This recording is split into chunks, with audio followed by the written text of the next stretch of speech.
Hi everybody, this is Jen from Cookies, Cupcakes, and Cardio.com. Today I'm going to be showing you how to make your homemade gingerbread dough. We're going to be using this dough in our upcoming gingerbread men recipe and gingerbread house recipe. So this is what you're going to need for it, and we're going to get started now.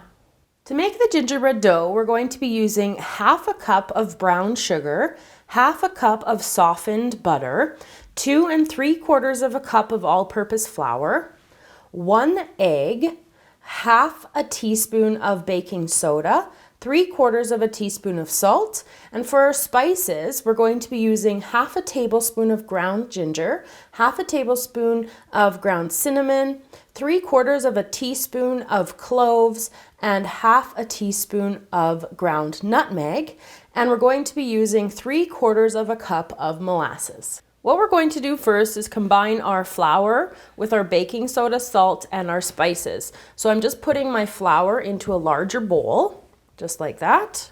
And then I'm going to put in my my salt and my baking soda and all of my spices.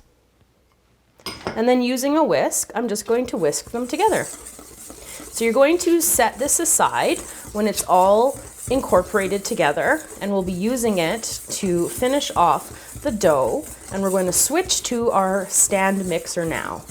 So with our stand mixer, I have my butter in there already, and I'm going to put in the brown sugar, and now I'm going to just mix it until it's nice and fluffy. Looking much nicer now. So what I'm going to add in now is my egg and give that another mix. I'm just going to give my bowl and paddle another scrape. And I'll be ready now to add in my molasses. Now the molasses are the part, along with the spices, that give the gingerbread the real rich flavor.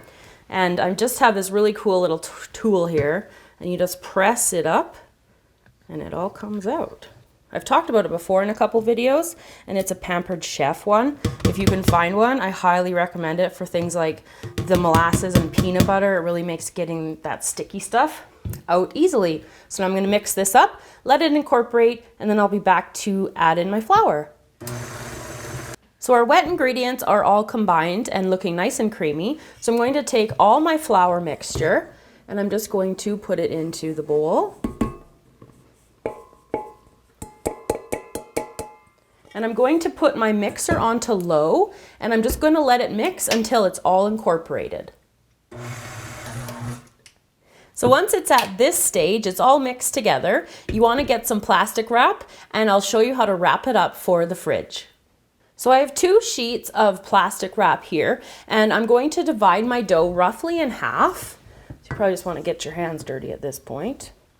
And I'm just going to put it into the middle of one of the sheets, and just make a little disc-like shape.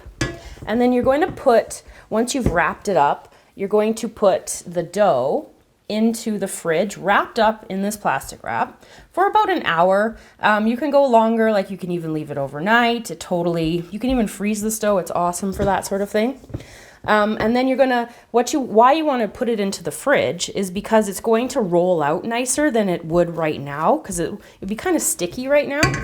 And so once it's into the fridge, it will cool down a little bit, and then it will make really nice dough for making gingerbread men and gingerbread houses. So I'm just going to fold this up like this, making sure I'm getting it all wrapped up, just like that, and it's ready for the fridge. So this is how you make gingerbread dough. Now make sure you stay tuned for our upcoming videos on how to make gingerbread men and gingerbread house. We're going to be using this dough. So I'll see you soon.